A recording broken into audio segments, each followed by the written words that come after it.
हरी. बऱ्याच वेळेला असं होतं महाराज, खूप सारे जण असा प्रश्न विचारतात, महाराज आम्हाला नामचिंतन करायचे, नामस्मरण करायचे, पण आम्हाला बोलता येत नाही, आम्हाला चालता येत नाही, आम्ही अपंग आहोत, आषाढी वारी करता येत नाही. त्यामध्ये संतच सांगतात, माझी या बोबडी या बोला चित्त द्यावे बा विठ्ठला. माझी या बोबडी या बोला, माझी या बोबडी या बोला, माझी या बोबडी या माझी या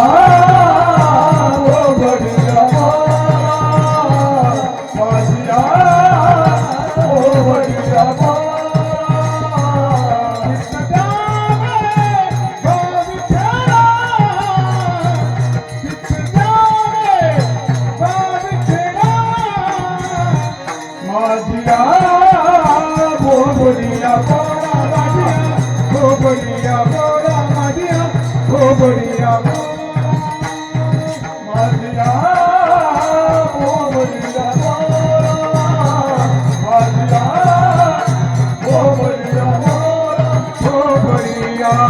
बोबडी या बोला. माझी या बोबडी या बोला चित्त द्यावे बा विठ्ठला. यामध्ये संतांनीच सांगितलेले, गाता येईल तैसेची गावे, मुखी हरिहरी म्हणावे. जसं गाता येईल तसं गावं. भगवंताचं नामस्मरण करतो, भजन करतो, याचा अर्थ असा नाही की आपल्याला गाता आलं पाहिजे, आपला टाळ वाजवता आलं पाहिजे, पखवाद मृदंग वाजवता आलं पाहिजे, असं काही नाही. आपला भाव किती शुद्ध आहे, आपण किती अंतकरणाने देवाची पूजा करतो. काही नलगे एक भावती कर, काही नलगे एक भावती कर, काही नलगे एक भावती कर, काही नलगे एक भावती कर. कमल आन विठो आती, कमल आन विठो आती, करिता भरवती दुरावती दोरी, करिता भरवती दुरावती दोरी, करिता भरवती रावती दोरी, करिता भरवती रावती दोरी. गाता येईल तैसेची गावे, मुठी हरिहरी म्हणावे. जसं गाता येईल तसं गायचं. जास्त आवाज चांगला नाही आणि असं नाही तसं नाही ते सोडून नामचिंतन करायचं सोडून द्यायचं असं नाही. जसं गाता येईल तसं गायचं. देवाला आपला भाव किती शुद्ध आहे हे महत्वाचं असतं. एक आंधळा दररोज मंदिरामध्ये जायचा, लहानपणापासून तो आंधळा असावा, मंदिरामध्ये दररोज जायचा, भगवंताच्या पायावर नतमस्तक व्हायचा आणि घरी निघून जायचा. एक दिवस त्याला एकाने प्रश्न विचारला, का रे म्हणे तू देवाला बघितलं का? तू म्हणे नाही, मी लहानपणापासून जन्मापासून आंधळा आहे, मी काय देवाला बघितलं नाही. मग तू मंदिरामध्ये काय येतो, काय येतो? तुला जर दिसत नसेल तर काय येतो तू मंदिरामध्ये? तर म्हटलं मी देवाला बघावं यासाठी मी मंदिरात येत नाही, तर देवाने मला बघावं याकरिता मी मंदिरामध्ये येतो. आपला भाव किती शुद्ध आहे तो भगवंत पाहत असतो. याचं जर जिवंत उदाहरण बघायचं असेल ना, तर वारीचे दिवस चालू होते. भानुदास महाराज जे आहे त्यांची वारी होती. आपण जो अभंग निवडला आज, त्यांच्या कुळातील एकनाथ महाराजांच्या कुळातील भानुदास महाराज. भानुदासाची या कुळी महाविष्णूचा अवतार, त्यांच्या कुळातील भानुदास महाराज होते. त्यांची ती वारी होती. वारी मुक्कामासाठी एका ठिकाणी थांबली आणि त्या दिवशी रात्री भानुदास महाराजांचं कीर्तन होतं. ही बातमी सर्व गावामध्ये पोहोचली आणि रात्री कीर्तन सुरू झालं. गावामध्ये आवाज घुमू लागला.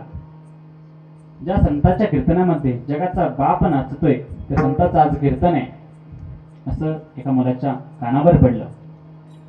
त्या मुलाची मनातून इच्छा झाली की मलाही त्या कीर्तनामध्ये जायचंय, की ज्याच्या कीर्तनामध्ये जगाचा बाप नाचतोय त्याच्या कीर्तनामध्ये मलाही जायचंय, त्याचं कीर्तन मलाही ऐकायचंय.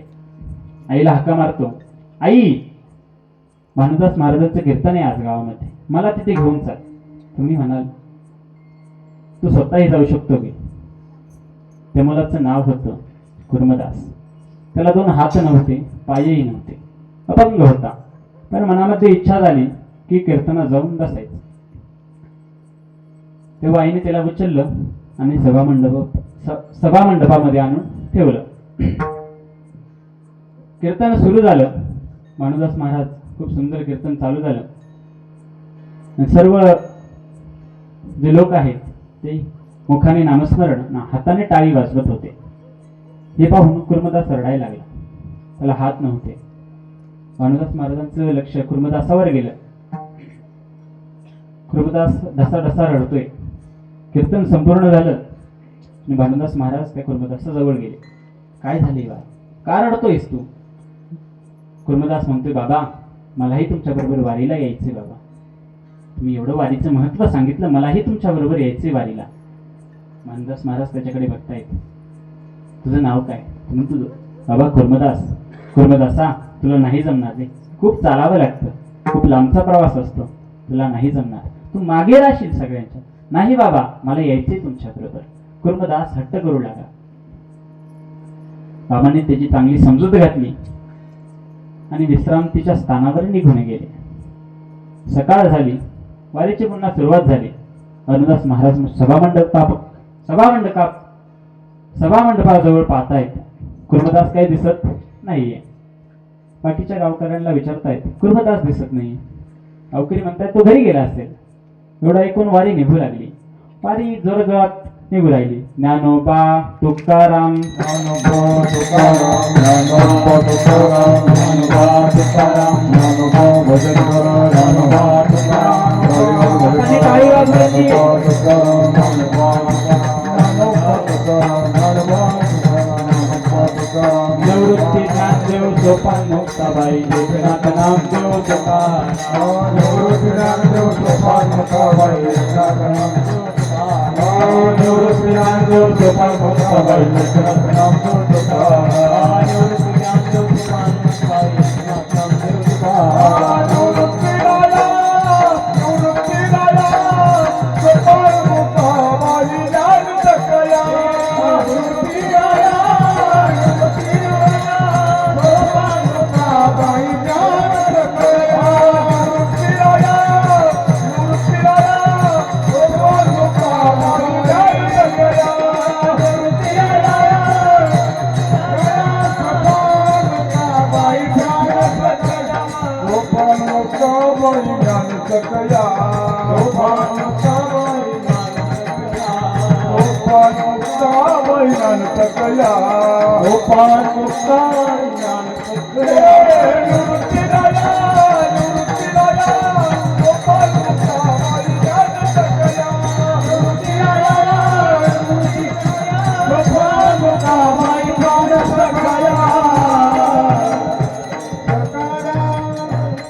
भगवंताच्या नामघोषामध्ये वारी निघू लागली. वारी निघू लागली. भानुदास महाराजही वारीसाठी निघाले. त्या दिवसाचा अंत झाला. त्या दिवसाची जी विश्रांतीचं जे ठिकाण होतं त्या ठिकाणी भानुदास महाराज पोहोचले. त्या ठिकाणी बघितलं की जेवणाची नाश्त्याची जी व्यवस्था होती आधीच झालेली होती. तेव्हा तिथे एक आजोबा होते. भानुदास महाराज विचारतायत, बाबा आम्ही मागून येतो हे तुम्हाला कसं कळालं? बाबा कालाच्या कालात हसले आणि म्हटले, महाराज आम्हाला काय कळतंय हो, तुमचा शिष्य गेलाय पुढे. त्यांनी सांगितलं की आमचे बाबा वारी घेऊन येत आहेत, त्यांच्यासाठी नाश्त्याची आणि जेवणाची सोय करा. भानुदास महाराजांच्या खळखळ डोळ्यातून पाणी आलं. निशियाचे बळ, निशियाचे बळ, निशियाचे बळ, निशियाचे बळ, निशियाचे बळ.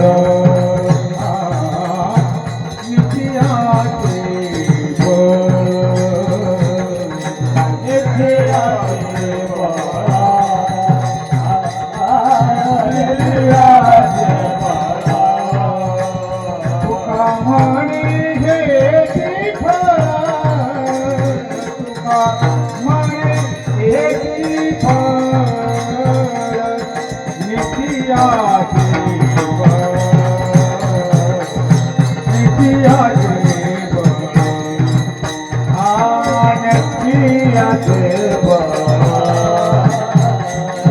मेघ्या देवा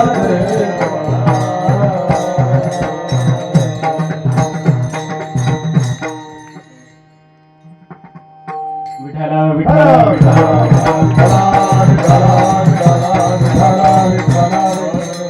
बाबा म्हटले एक तुमचा शिष्य होता तो पुढे गेलेला आहे. तो म्हटला आमचे बाबा वारी घेऊन येत आहेत मागून, त्यांच्या नाश्त्याची आणि जेवणाची सोय करा.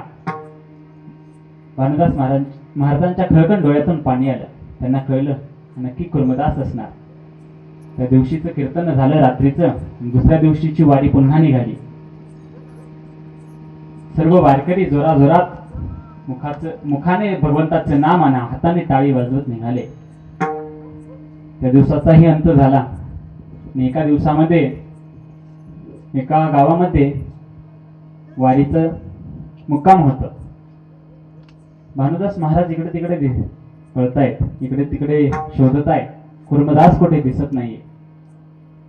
जास्त वेळ शोधल्यानंतर एका बाजूला कुर्मदास दिसला. रस्त्याच्या कडेला पडलेला होता. त्याला हातही नाही, पायही नाही. त्याच्याजवळ जातायत. कुर्मदासा, हे काय करतोयस रे? एवढं का जीवाला त्रास करून घेतोयस? वारी नाही झाली तर नको करू. भगवंताने तुला अट्टहास केला नाही, तुला हात नाही, पाय नाही, तू कसं करणार? नाही बाबा, वारी करायची मला वारी करायची आहे. तुम्ही जे वारीचं महत्व सांगितलंय त्याने मी धन्य झालो बाबा. मला वारी करायची आहे. शेवटच्या श्वासापर्यंत चालेल पण वारी करेल. तुमच्या आधी निघेल, रात्रभर आराम करणार नाही, कारण तुमच्या बरोबर चालण्यासाठी मी रात्रीचा प्रवास करेल, पण वारी करेल. विठाला विठाला विठाला.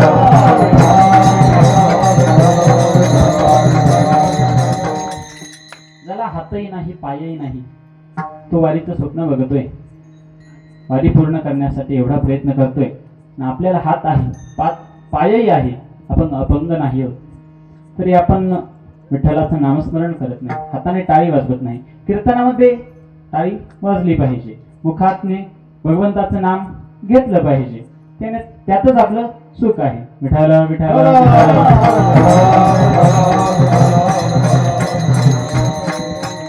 कुर्मदासाची अवस्था फार बिकट होती. भुजलेलं वांग ज्याप्रमाणे त्याची कातड हाताला लागतं त्याप्रमाणे त्या कुर्मदासाची अवस्था झालेली. सर्व शरीर रक्तबंबाळ झालेले, शरीरातून रक्त बाहेर पडते. ती कातडच भानुदास महाराजांच्या हाताला लागते. कुर्मदासा, तू निश्चय केलाय ना वारी करायची, कर, नक्की कर, पण अर्ध्यामध्ये सोडू नकोस. तू भगवंत पांडुरंग परमात्मा तुझ्या सोबत असेलच की. तू फक्त हार मानू नकोस, हार मानू नकोस. ती वारीचा शेवट नक्की आहे. एवढं बोलून भानुदास महाराज निघून गेले. वारी पुन्हा सुरू झाली.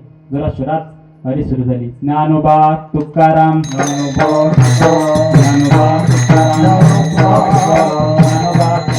ज्ञानोबा तुकाराम, ज्ञानोबा तुकाराम. जोरा स्वरामध्ये वारी सुरू झाली. सर्व वारकरी नाचत गाचत वारीला निघाले. पंढरपूरच्या अलीकडे लवळे नावाचं गाव आहे बाबा. लवळी गावामध्ये वारी येऊन थांबली आणि रात्रीचा मुक्काम त्या गावामध्ये होता. सर्व कीर्तन वगैरे आटोपलं. भानुदास महाराज त्या कुर्मदासाला पाहते. कुर्मदास कुठे दिसत नाही. जास्त वेळ लक्ष दिल्यानंतर त्यांना असं समजलं तर रस्त्याच्या कडेला कुर्मदास एका दगडाच्या शेजारी पडलेला आहे. पाहण्यासारखी अवस्था नव्हती महाराज. त्या शरीरातून सारखं रक्त वाहत होतं. कुर्मदासाची अवस्था चालण्याजोगती नव्हती. तुम्ही म्हणाल, प्रश्न पडलाच असेल, ज्याला हात नाही, पाय नाही, तो चालत कसा असेल? त्याने एवढा प्रवास केला कसा? लोटांगड्या घेत गेला. न वारी करायची ते ध्येय त्यांनी मनामध्ये रुजवून टाकलं होतं. वारी करायची मला, वारीविषयी ती आपुलकी निर्माण झाली. सर्व शरीर रक्ताने बंबळ झालं होतं. भानुदास महाराज जवळ आले. कुर्मदास म्हणतोय, बाबा आता नाही होणार, आता माझं नाही होणार, माझा अंत इथेच आहे. त्या पांडुरंगाला माझा नमस्कार सांगा. एवढा करा उपकार, सांगा देवा नमस्कार. बाबा आता शक्ती राहिली नाही अंगामध्ये. सर्व रक्त वाहतंय, शरीराचं कातड बाहेर झालेलं आहे. आता माझ्याच्यानी वारी होणार नाही. भानुदास महाराज म्हणतायत एवढा प्रवास केला, एवढी मेहनत केली, एवढं कष्ट सहन केलंय, आता फक्त थोडासा प्रवास राहिलाय. मग तो पांडुरंग परमात्मा तुझ्या भेटीसाठी आतुरतेने वाट पाहतोय. थोडीशी हिंमत दाखव, एवढा प्रवास पूर्ण कर, तुझी वारी पूर्ण होईल. कुर्मदास म्हणतोय नाही बाबा, आता नाही होणार, आता नाही होणार. शरीरामध्ये काहीच अन्न नाहीये. अन्न तर असलं तरी काय फायदा, त्या शरीरावर कातडच राहिलेलं नाहीये, लोटांगड्या घालणं पण शक्य नाही. आता मी नाही येऊ शकत. वारी पुढे निघाली. सर्व वारकरी पंढरपूरला पोहोचले. पांडुरंग परमात्म्याच्या पायावर नतमस्तक झाले. नंतर दे पांडुरंगा, आम्हाला हात आहे, आम्हाला पाय आहे, आम्ही दरवर्षी तुझी वारी करतोय. पण तो कुर्मदास, त्याला हातही नाही, पायही नाही. तो तुझ्या वारीसाठी आलेला आहे आणि आता त्याचं चालणं शक्य नाही. आमच्या भेटीसाठी नाही थांबला तरी चालेल, पण त्याच्यासाठी लवकर जा, त्याच्यासाठी लवकर जा. एवढं म्हणताच त्या मूर्तीलाही घाम फुटावा, त्या विटीवरून देवाने उडी मारावी आणि कुर्मदासाच्या भेटीसाठी निघावं. देव कुर्मदासाच्या भेटीसाठी निघालाय. वारकरी सर्व पंढरपुरातच आहे. कुर्मदासाजवळ देव आले. लवळे नावाच्या गावामध्ये कुर्मदास असाच पडलेला होता. कुर्मदासाला मांडीवर घेतलं आणि देव ढसा ढसा रडू लागला. देव रडतोय आणि कुर्मदास हसतोय. कुर्मदासा, देव म्हणतोय कुर्मदासा, हे काय केलंय तुझ्या शरीराचं, ही काय अवस्था केली आहे. कुर्मदास हसतोय आणि देव रडतोय. काय प्रसंग आहे. देव म्हणतोय कुर्मदासा, काय पाहिजे तुला माग, मी तुझ्यावर प्रसन्न झालो मी तुझ्या भक्तीवर. काय पाहिजे तुला, हात पाहिजे, पाय पाहिजे, काय पाहिजे, संपत्ती पाहिजे. नाही देवा, मला काही नको. कुर्मदास म्हणतो देवा मला काही नको, तुझ्या मांडीवर मरण दे फक्त आता. नाही कुर्मदासा, तू काहीतरी माग माझ्याकडे, हात माग, पाय माग. कुर्मदास म्हणतोय देवा तू मला हात देशील, पायही देशील, धन संपत्ती देशील, पण जेव्हा माझं मरण येईल ना, तेव्हा तू माझ्या सोबत नसशील. काय वाक्य आहे, काय विचार आहे. जेव्हा माझं मरण येईल तेव्हा तू माझ्या सोबत नसशील.